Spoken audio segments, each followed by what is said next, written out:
What happens when you marry survival horror and action horror but have them sleep in separate beds? That's Resident Evil Requiem, split between two protagonists, two gameplay styles, and two camera perspectives if you go with the default settings. On one hand, you have the cartoonishly timid Grace Ashcroft, who is like if Piglet became an FBI agent, recording all of her voice lines while trapped in a walk-in freezer. And on the other, you have the indomitable Leon S. Kennedy, who brings the swagger and the arsenal to every encounter. As someone who is a fan of both Resident Evil 7 and 4, I enjoy both of these approaches, and there isn't much more general stuff to say about it, so let's get into the game graph, where we're out here judging story, graphics, mechanics, and fun as separate categories before culminating together with an overall score at the end, starting with story. Resident Evil Requiem's story is fairly interesting. You've got compelling mysteries surrounding who Grace Ashcroft is, why her mother was murdered, and why she's being treated as such an important character by the game's antagonists. And then you have her stuff intertwining with Leon's, who is on the trail of the main bad guy, which makes them cross paths at different junctures and help each other out. It's good enough to make you wonder what's going to happen next, but not in an edge-of-your-seat kind of way, so I give story an 80. Next is graphics, and this game looks real good, especially during Grace's first-person sections. Her opening moments, where you first get to control her walking down the street, feel like you're actually there in a living, breathing city full of people, cars, and derelict buildings. There's a lush sort of depression to it, and then it gets Stellar Blade Syndrome, where it's like, yeah, the graphics are great, but you spend half your time in fucking sewers and ruined wastelands, so how much of a treat are your eyeballs really getting, you know? The first real place you go after the hotel is a terrific environment, though, and I wanted to spend more time in it. It's a hospital, but the decor reminded me of like a huge fancy cruise ship with all the trimmings and different rooms. The game doesn't really get better after that, but it doesn't necessarily get worse either. Anyway, we're talking about graphics, so I give graphics a 90. Then we have mechanics, and Requiem does some neat things in that department. Firstly, you have to address the perspective switching, which you're free to change at your discretion, but I really liked having Grace in first person to accentuate the horror, and Leon in third to have more field of view for the action.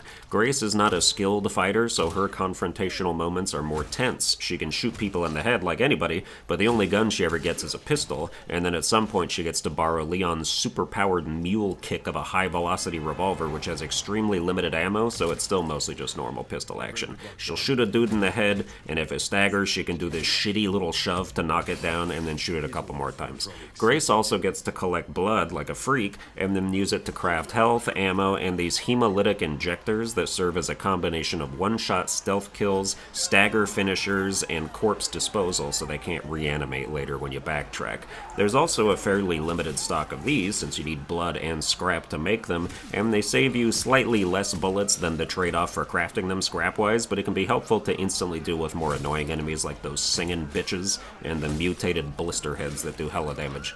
I also used one on the chef's body, just in case. Don't know if he comes back if you don't. I prefer Grace's sections because of how methodical they are, and I also like how the Resident Evil classic experience of invincible dude follows you everywhere has been mitigated to where safe rooms aren't the only safe places to be, as the hulking monsterette everyone's familiar with from the trailers is sensitive to bright light and avoids it wherever it is.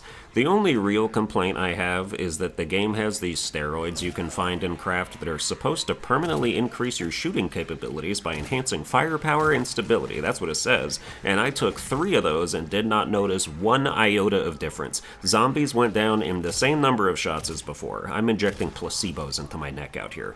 As for Leon's sections, you eventually get this tracker thing that financially rewards you with credits for every kill you get, which is fantastic incentive to not just run by people. Not that I'd be doing that anyway, because it bothers me if I leave anyone still standing in a room, but you can use those credits to buy better variants of your weapons and also upgrade their stats, which is neat. Another weird thing with pistols in general in this game, zombies of the exact same make and model will randomly take either 2 or like 6 headshots to kill with seemingly no rhyme or reason for it. Like either the second shot kills them, or it opens them up to get pushed, and then you have to shoot them in the head on the ground several more times until they stop moving. It's just strangely inconsistent, and I feel like that's been a thing in other Resident Evil games. I just don't know why, if it's the exact same lowest common denominator of zombie, there's so much variance in their health.